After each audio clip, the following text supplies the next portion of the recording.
Partie 2 de la figurine. Et moi je suis toujours là. Toi, tu m'avais pas manqué. Méchant que tu es. Bon, cette fois-ci, je me concentre plus sur la figurine. Ouais, tu dis ça à chaque fois, mais on sait très... Oh, du papier alu. Je crois que ce que t'essayais de dire, c'est que j'avais aucune capacité de concentration. Bah, ça nous fait un point commun, on commence à se rapprocher. J'utilise le papier aluminium pour former la base du corps de ma figurine. Au début, je comptais pas le faire, mais en fait, c'est super pratique. Parce que déjà, de 1, ça revient moins cher, et en plus, ça rend la figurine beaucoup plus légère à la fin. Donc, plus facile à manipuler. Oh, c'est magique. Pour la figurine, il y a énormément d'étapes, donc je vais pas m'attarder sur chacune d'entre elles, sinon ce serait beaucoup trop long.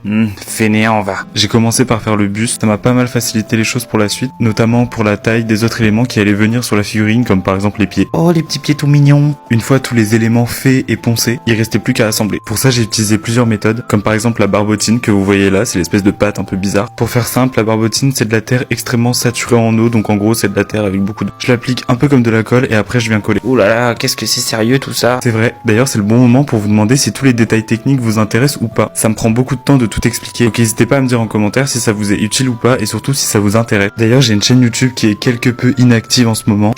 Encore un projet laissé à l'abandon. Non pas du tout, enfin si un peu, mais bon, le bon compromis ce serait que je vous fasse des vidéos assez simples sur TikTok et des vidéos plus détaillées sur YouTube. D'ailleurs n'hésitez pas à me suivre sur YouTube, j'ai sorti quelques vidéos. Ça me motiverait énormément à en faire de nouvelles. Mais j'avoue que je sais pas si les vidéos longues plaisent encore aux gens. Ça fait un peu gratteur mais votre avis m'intéresse vraiment, donc n'hésitez vraiment pas à le dire en commentaire, c'est vraiment des questions que je me pose. Enfin bon, fin de la parenthèse. Et pour ce qui est de la barbotine, ça tient pas. Donc j'ai sorti le bon vieux pistolet à colle. La voie de la facilité. Oui, j'assume. Le pistolet à colle c'est bien, mais ça fait des fils de partout, ça fait des finitions dégueulasses. Donc franchement c'est vraiment pas ma technique préférée. Moi je vous avoue que la colle forte c'est quand même mon truc préféré. Faire un peu attention en l'utilisant, mais c'est pas compliqué, c'est rapide et ça tient longtemps. Et voilà pour le corps de la figurine, c'était compliqué. T'es sûr que t'abuses pas un peu là? Franchement, non. On se retrouve dans la partie 3 pour la peinture. Parce qu'aujourd'hui c'est la